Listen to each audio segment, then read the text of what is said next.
My name is Rachel Hines. I am 68 years old, but even now, whenever the smell of charcoal smoke drifts through the summer air, I am pulled back to that day. The day when laughter and hamburgers, children chasing each other barefoot in the grass, and the clink of iced tea glasses blurred into something darker. The day my uncle shattered my childhood.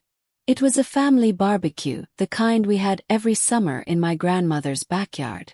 Everyone came, cousins from 3 towns over, neighbors who were practically family, kids darting between folding chairs, and aunts balancing plates piled high with potato salad and ribs. The air was thick with the sweetness of corn on the cob roasting on the grill, and my Uncle Frank was, as always, the center of attention. Frank was the kind of man who made everyone laugh. He had jokes that could turn an awkward silence into belly-aching laughter. He tossed baseballs to the younger cousins, let them climb his shoulders, teased the adults just enough to get away with it. To the outside world, he was charming, the fun uncle. To me, he was something else. I was only 13 then. Still young enough to be treated like a child, but old enough to sense when something wasn't right. I wore a yellow sundress my mother had pressed that morning, the hem brushing just below my knees. She told me to smile more when we arrived, to make a good impression. That was her favorite phrase. Appearances mattered more to her than anything else. "Rachel, shoulders back," she whispered, straightening me before we even got out of the car. "And smile. Always smile." So I did. For the first hour, the day unfolded as it always did. The men argued good-naturedly over football, the women laid out pies on the picnic tables, and the kids, my cousins, squealed as they jumped through sprinklers. I sat near the edge of the yard, sipping lemonade, half listening to the chatter around me. That's when Frank appeared. "Hey, sunshine," he said, his voice warm, his smile wide. He set his plate down on the table beside me. "You're looking all grown up these days." I forced a polite smile. Compliments from Frank always made my skin crawl, though I couldn't yet explain why. "You hiding over here all by yourself?" he asked. I shook my head. "Just watching the game." He leaned closer. "Pretty girl like you should be in the middle of things. But I get it. Sometimes you want a little peace, huh?" I nodded, my stomach tightening. Something about the way his eyes lingered too long made the heat of the summer air feel suffocating. Then he did it. Subtle at first. His hand brushed against mine on the bench. Too casual to be an accident. Too intentional to be anything else. I froze, my breath catching in my throat. He laughed quietly. "Don't be so jumpy. Uncle Frank's just saying hello." But it wasn't a hello. It was a warning. The sounds of the barbecue carried on around us. The grill sizzling, kids shouting, music floating from the radio near the porch. But in that moment, everything else faded. I felt trapped, the air thick with the weight of his presence. "Rachel!" My mother's voice cut across the yard. Relief surged through me. She walked toward us, smiling wide, balancing 2 glasses of sweet tea. "Why are you sitting out here all alone? Go play with the others." I opened my mouth, desperate to say something, anything. To tell her what Frank had just done, to beg her to take me away from him. But before I could, she leaned down, her smile fixed like porcelain, and whispered so only I could hear. "Don't make a scene. Just smile." The words hit harder than Frank's touch. "Smile." As if that could erase what he had done. Smile, as if appearances mattered more than my fear. Smile, as if my voice wasn't worth hearing. So I sat there, frozen, my lips pulling into a trembling imitation of a grin while Frank's hand pressed lightly against my back in a way no one else could see. And the worst part, no one noticed. Or if they did, they pretended not to. That was the moment I learned silence was a cage. A cage built not just by Frank's hands but by my mother's words. Later that evening, when the sun dipped low and the fireflies began to glow, I slipped away to the bathroom inside the house. I locked the door, pressed my back against it, and finally let the tears fall. My reflection in the mirror looked back at me. Eyes red, face pale, smile gone. I wanted to scream. I wanted to run. I wanted someone, anyone, to see me, to help me. But when I walked back outside, my mother caught my arm. "Wipe your face," she hissed. "People are watching." And so I did. I wiped away the tears, plastered on another smile, and stepped back into the laughter, the music, the smoke of the grill. No one knew what had happened, and no one asked. But inside me something had shifted. That was the day everything changed. The day I realized the people closest to you can betray you in the worst ways. One with his hands, the other with her silence. And I promised myself, even at 13, that one day I would stop smiling. One day I would tell. Hang on, before I tell you what happened next, make sure you've subscribed and left your thoughts in the comments. This part gets intense. When I think back on my childhood, I see two versions of my life. On the outside, we looked like the perfect family. My mother, Margaret, kept the house spotless, the curtains pressed, the flowers watered. She made sure we arrived to church every Sunday in neat clothes, hair brushed, smiles fixed. People in town admired her for her discipline. "Such a strong woman," they would say. "She keeps everything together." But inside those walls there was another story. I grew up in a house where silence was currency and appearances were law. My mother believed nothing was worse than embarrassment. You could be starving, you could be crying, you could be broken. But if the neighbors saw you smile, then all was well.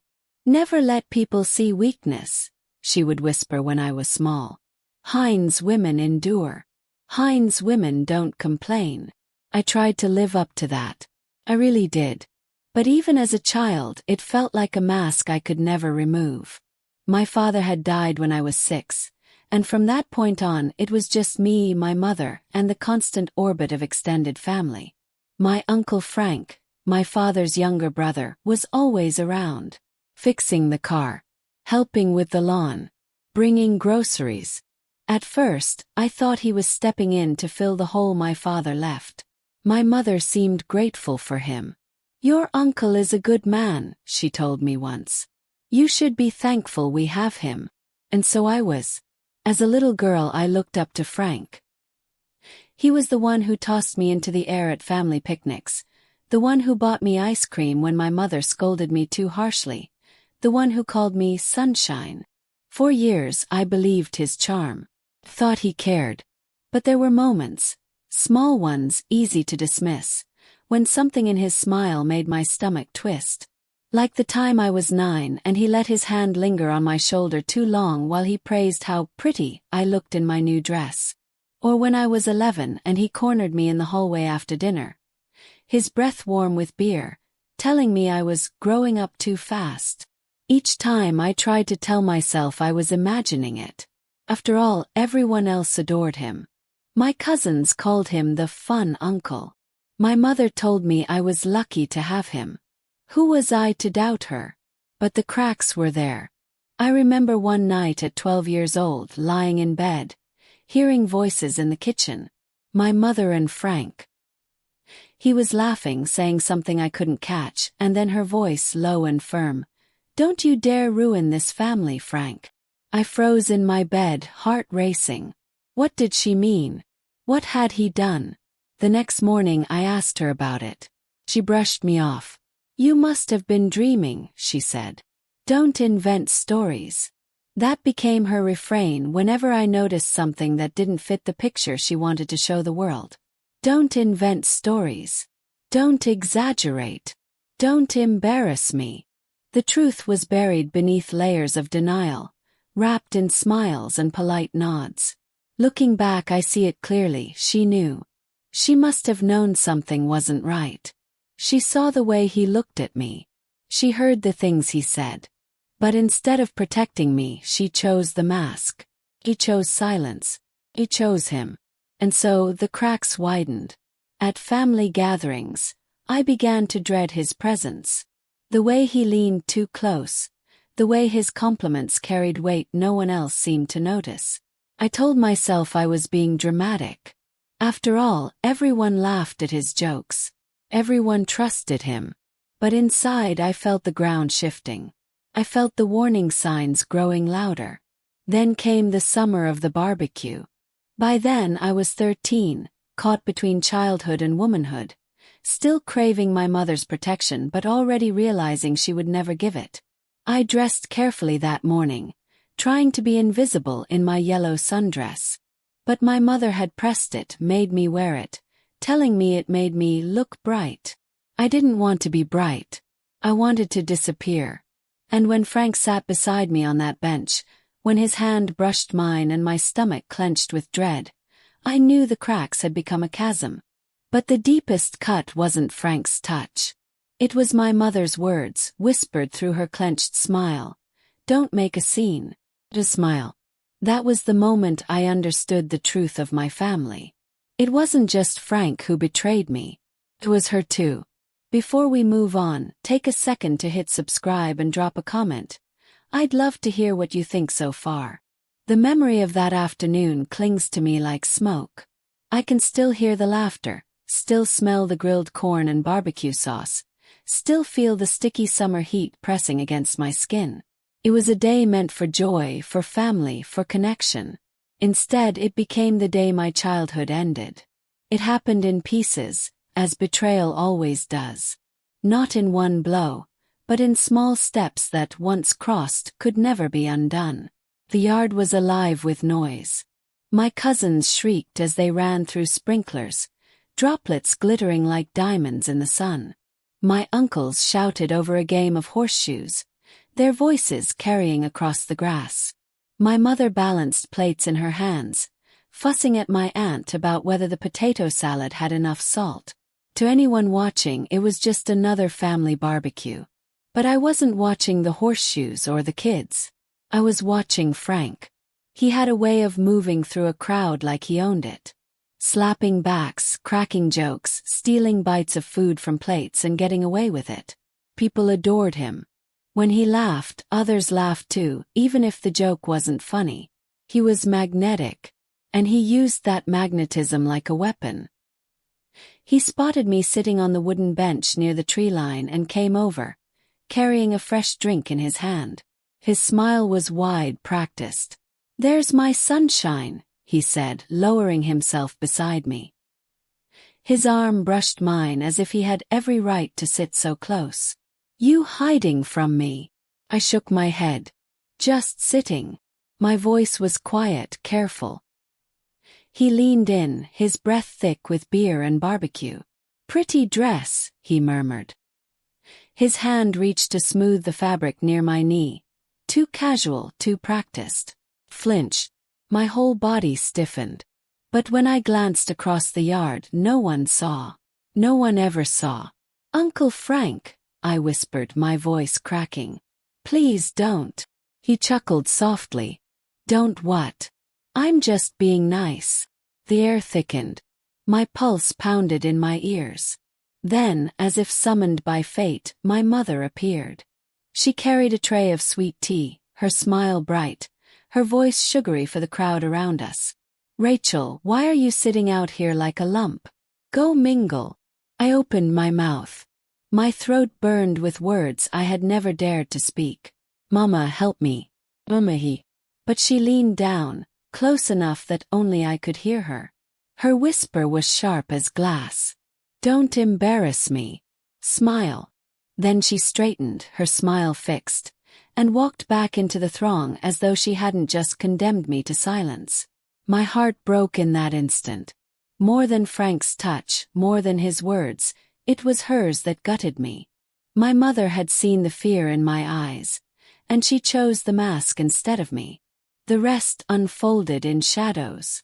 Frank guided me toward the side of the house where the trees offered shade. The yard was still full of laughter, full of noise, but here in the shadows, the air felt different. Heavy. Stifling. He crouched low, his hand gripping my wrist. "You're too tense," he said softly, as though we were sharing a secret. His eyes glinted with something dark. Relax. No one's watching. And he was right. No one was watching. My cousins were chasing fireflies now. My mother was busy arranging pies on the table. My aunts and uncles were arguing about who made the best ribs. The world carried on as though nothing was happening, as though I wasn't being crushed under the weight of betrayal. Froze. My mind screamed, but my body betrayed me. I couldn't move, couldn't shout, couldn't fight. Years of being told to stay quiet, to smile, to never make a scene held me in place. I don't remember the words he whispered. I blocked them out long ago.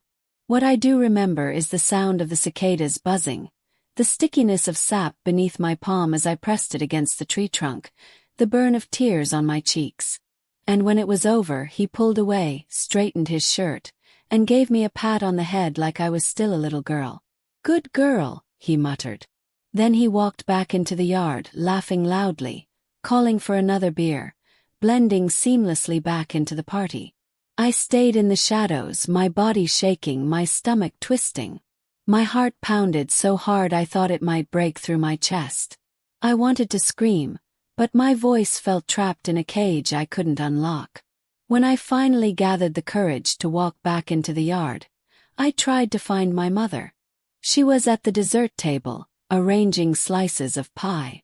When her eyes met mine, she gave me that look, the one that said, "Don't you dare cause a scene." Broke then. Not in front of everyone but inside. I slipped into the house, locked myself in the bathroom, and collapsed against the door. The walls seemed to close in on me, the laughter outside muffled but still cruel. I stared at my reflection in the mirror. Pale face, trembling lips, eyes swollen with tears. That was the lowest point of my life. Because in that moment I realized I had no one. Not my mother. Not my family. Not a single person in that yard who would have chosen me over the mask of appearances. I was utterly, devastatingly alone. And yet, somewhere deep inside, even as I sobbed into my hands, a tiny ember flickered. I didn't know how or when. But one day I promised myself they would all know. I would not keep smiling forever. Before we go any further, click subscribe and let me know in the comments. What would you have done in my shoes? 4 years after that day, I wore silence like a second skin. I went to school, I studied, I graduated. On the outside, I looked like any other teenager. But inside, I was hollow. The memory of my uncle's hands and my mother's whispered command, "Smile," pressed against me like a weight I could never set down. Told no one. Who could I tell? My mother had already made her stance clear. My cousins worshipped Frank. The adults adored him. If I had spoken then, I would have been dismissed, scolded, shamed. I knew it deep in my bones. So I kept quiet. But silence doesn't heal. Silence festers. As I grew older, I began to notice how silence was woven into my family like thread. My mother silenced herself about her marriage, insisting my father had been a saint even when I remembered the shouting. My aunts silenced themselves about their husbands' tempers, hiding bruises under long sleeves in the summer. Even my cousins silenced themselves about their disappointments, laughing too loudly at gatherings to cover the cracks in their lives. It was all the same rule. Don't embarrass the family. Keep the mask on. But I was tired of masks. By the time I turned 30, I had built a life of my own. I had a job as a librarian, a small apartment, a circle of friends who thought I was simply quiet by nature. They didn't know that my quiet came from decades of swallowing screams. Still, I carried the memory of that barbecue everywhere. Sometimes, walking past a park where families picnicked, the sound of a man's laugh would make my stomach clench. Sometimes in staff meetings, if someone leaned too close, I would freeze, my body flashing back to the tree line behind my grandmother's house. It took me decades to even whisper the truth out loud. I was 42 the first time I told someone. Her name was Elaine, a coworker turned friend. She had a way of looking at me that made me feel safe, like my words wouldn't shatter if I gave them to her. One night after too much wine I broke. My uncle, I whispered, tears hot on my cheeks. When I was 13, at a family barbecue, my mother saw and she told me to smile. Elaine's face went pale. She didn't laugh. She didn't scold. She didn't tell me to be quiet. She reached across the table and took my hand. Rachel, she said, her voice trembling, you don't deserve to carry that alone. That moment changed me. It didn't erase the pain, but it cracked the silence. From then on I started writing. Journals filled with my memories. Page after page of details. The yellow sundress, the cicadas, the way Frank's laughter carried through the yard. Writing gave me power. It was proof that it had happened. Proof that I wasn't crazy. But writing wasn't enough. The older I grew, the more family gatherings became unbearable. Frank was always there, still charming, still adored. My mother still fussed over him, still told me to be polite. The sight of him flipping burgers or tossing a football to the kids made my blood boil. How could the world still laugh with him when I knew the truth? By 60 I realized something. If I went to my grave carrying silence, then Frank would win. My mother would win. The mask would win. I refused to let that happen. So I began to plan. It wasn't a sudden decision. It was slow, careful. I started by revisiting my journals, pulling out the clearest memories, shaping them into something solid I could use as testimony. I practiced speaking the words out loud, alone in my apartment, until my voice stopped shaking. Then I began to test my courage in small ways. At a book club meeting, when the conversation turned to family secrets, I spoke up. Sometimes families keep things that should never be hidden, I said softly. My heart raced, but I didn't back down. No one pressed me for details, but the silence that followed felt like victory. At work, when a colleague joked that all families are perfect at Thanksgiving, I replied, no family is perfect. Some hide monsters. Again my voice shook, but I had said it. Loud. Each small act built me up. I knew the place I wanted to do it. The very place it had begun. The family barbecue. Every summer the tradition continued. Frank still hosted, still laughed, still charmed. My mother, older now, still told me to fix my hair, fix my smile, make a good impression. The thought of standing there, surrounded by the same people who had once looked away, made my hands tremble. But it also made my blood burn. I wanted the truth to come alive in the very yard where it had been buried. I wanted the smoke from the grill, the laughter, the music, to be the backdrop to the moment silence finally shattered. I envisioned it. The folding chairs, the picnic tables, the cousins with plates of ribs, my mother with her fixed smile, and me standing tall, speaking words I had waited more than 50 years to say. I was 13, I imagined myself saying. And Frank put his hands on me. And my mother told me to smile. I imagined the silence that would follow. The gasp, the shock, the crumbling of Frank's mask in front of everyone who had adored him. That image carried me. It became my fuel. I practiced again and again, standing in front of the mirror, saying the words until they came out steady. I wrote letters I would never send, one to my mother, one to Frank. Letters filled with the rage and grief I had carried for decades. Burning them afterward felt like shedding old skin. And as the summer approached, as the date for the next family barbecue drew closer, I packed a folder.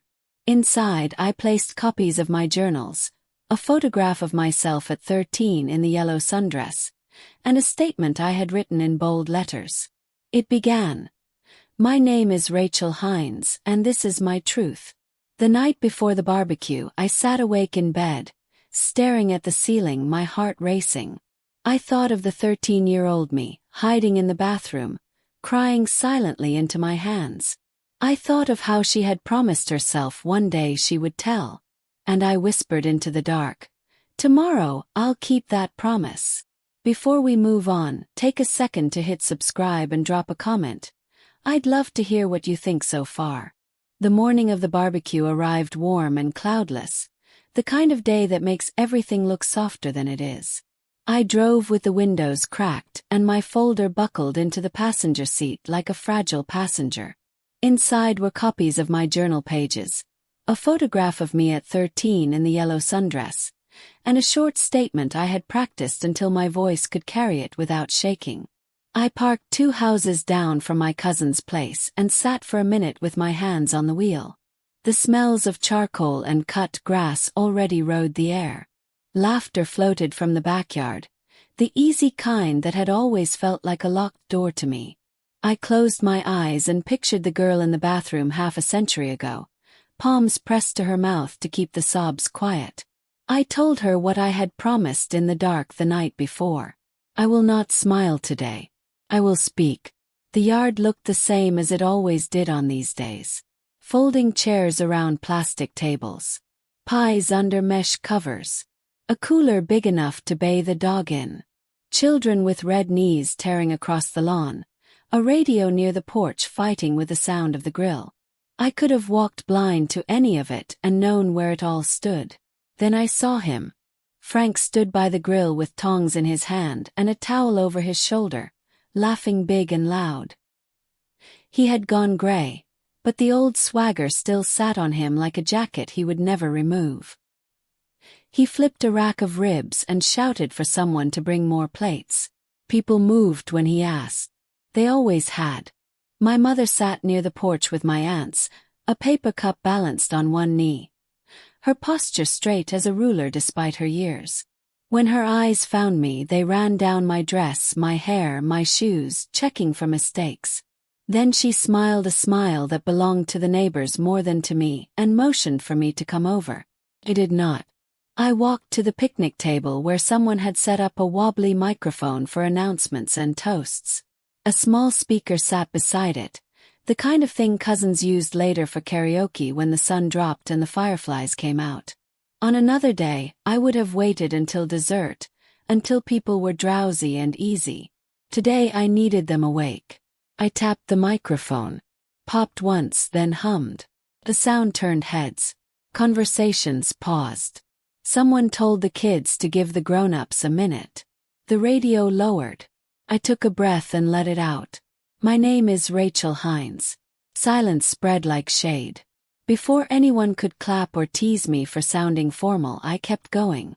I was 13 the day Frank put his hands on me behind my grandmother's house during one of these barbecues. He walked me into the shadows by the trees and told me not to make a scene. I did not make a scene. My mother saw my face afterward and told me to smile. The only sounds for a heartbeat were the tiny ticks of hot metal from the grill. I spoke each word like I was laying a stone. I told them what I remembered that they had chosen not to see.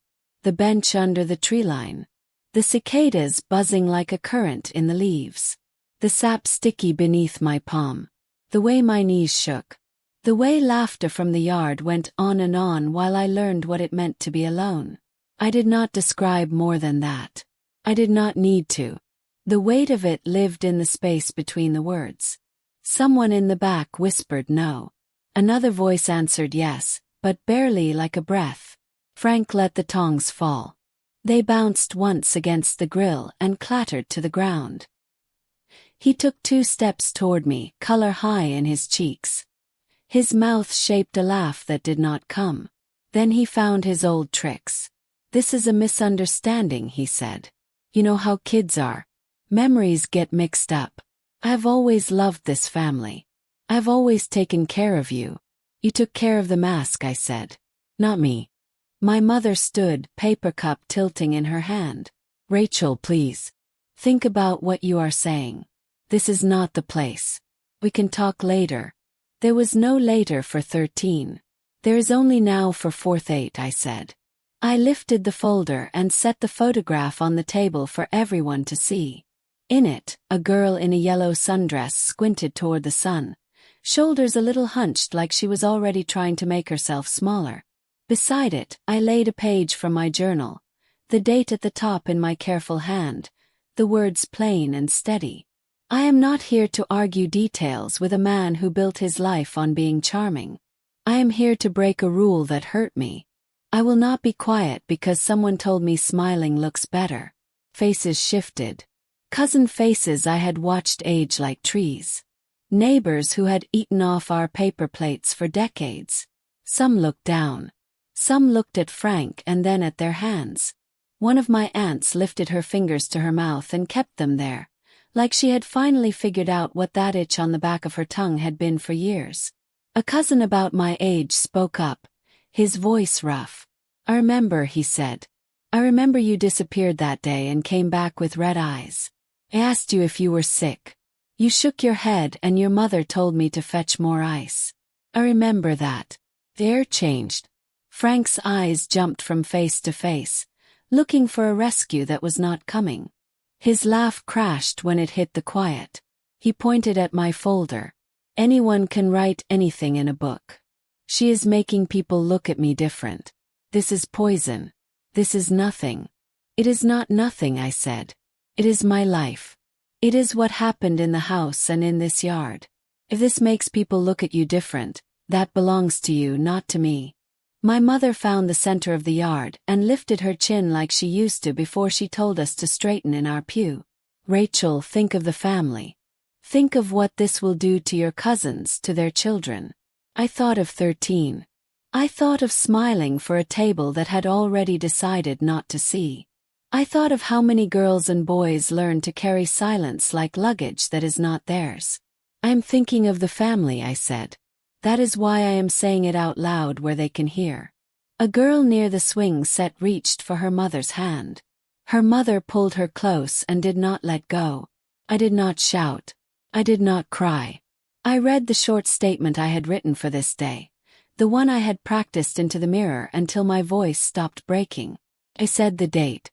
I said the place. I said the truth I had been told to swallow. Then I said the words I needed my mother to hear most. You told me to smile. I will not. Not when the price of a pretty picture is a child's safety. Frank tried one more time to move toward me, to reach for the microphone, to take the room back from me the way he always had. My cousin stepped between us, solid as a fence post. Enough, he said. His voice carried the way I had never heard it carry. You do not get to touch her. Not today. Not ever again. The quiet that followed had a texture. It felt like a door sliding open on its track for the first time in years. I set the microphone on the table. My hands shook only a little. I looked at the girls and boys scattered across the lawn, at the parents whose faces were turning the color of understanding, at the old friends trying to find their footing as the story they had told themselves started to tilt. For anyone who needs to hear it, I said, I will go with you if you want to tell your truth. I will sit in any room you need and keep your seat warm when you stand up. I will not tell you to smile. I turned to leave the circle of the tables and found my path blocked by the one person I had not yet looked at straight. My mother stood there with her paper cup crushed in her hand. She had chosen the mask for so long that her face did not know where to go without it. Her voice was small. Do you hate me? No, I said. I am done keeping your rules. That is not the same as hate. She nodded once. A motion so slight it might have been the beginning of a bow or the end of one. She stepped aside.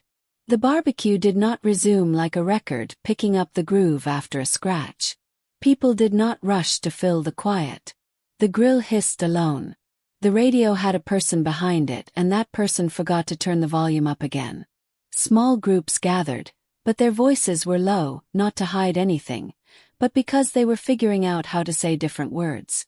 I walked to the far edge of the yard where the trees start and the earth keeps its old shade cool. I ran my palm along the bark of one trunk, rough and living. I closed my eyes and let the sound of the present replace the sound of cicadas that had lived in me too long. Behind me, voices began to change shape. A cousin told another cousin he was sorry he had not asked the right question when we were children. An aunt said she had heard other stories about other times and had kept them because she did not know what to do with them. A neighbor said she would talk to her daughter tonight about telling if anyone made her feel small. I listened without turning. The change did not need my eyes to make it real. I did what I came to do. Told everyone. There were calls later that week. There were messages I chose not to open. There were invitations from people who wanted to be seen doing the right thing now that the light was on. There was also a knock on my door from someone who spoke quietly on my stoop and asked me to come with her to a small office with soft chairs. She told a story that bent in familiar places and asked if her words made sense. I told her they did. We wrote down her truth in clear lines and made copies for her to keep and for her to hand to someone in a uniform if she chose. She smiled without being told to. The family barbecues did not look the same after that day. Not because I had ruined them the way some tried to say in whispers, but because the old script was gone. Without the mask, the food still tasted good and the children still laughed, but nobody asked the girls to hug anyone they did not want to hug, and nobody looked away when a face said no. People learned how to enjoy a summer day without using silence as a seasoning. As for Frank, the circle that had stayed tight around him all those years loosened first and then let go. Some chose to speak where they had once swallowed. Some chose to leave when he arrived. He tried the old tricks among smaller audiences. They did not work anymore. My mother and I sat across from each other a month later at her kitchen table. The blinds were open, sunlight laying itself across the linoleum the way it had a lifetime ago. She was the one who spoke first. "I thought silence kept us safe," she said. "It only kept you alone." He nodded. "No. I'm sorry," she said. It looked like the hardest sentence she had ever built with her mouth. I let it sit between us. Then I picked it up and set it gently on the windowsill where the light could reach it. It was not everything, but it was something living now, not a dead thing we had to keep pretending was useful. People asked me after that day what it felt like when the words left my mouth in that yard. I told them the truth. It felt like coming up from deep water and realizing air did not hurt. It felt like turning the handle on a door I had always been told was locked and finding it swing wide. It felt like looking at the girl in the yellow dress and hearing her say thank you with her whole face. I keep the photograph on a small shelf near my front door. The journal page sits beside it. When I leave the house, I touch the frame and say what I wish someone had said to me then. You do not have to smile. You get to speak. And because stories need a circle, I will end where mine began. On a summer day, in a yard, with laughter that did not belong to me. I stood under a sky that had watched me for decades and I said my name into a microphone. Frank tried to collect the old power with his laugh. My mother tried to collect the old order with her rules. Neither could gather it. It was already in my hands. Told everyone. And when the echo settled, I heard something I had not heard at a barbecue since I was 13. My own voice, and the quiet that followed, finally gentle. They taught me that a good family image was worth more than a daughter's safety. They told me to be polite, be quiet, and pretend. Chose truth. I said my name into a microphone and broke a rule that hurt me. The masks came off and the rules changed. If this story moved you, subscribe to the channel. Share this video so more voices are heard. And leave a comment for anyone who needs to know they are not alone.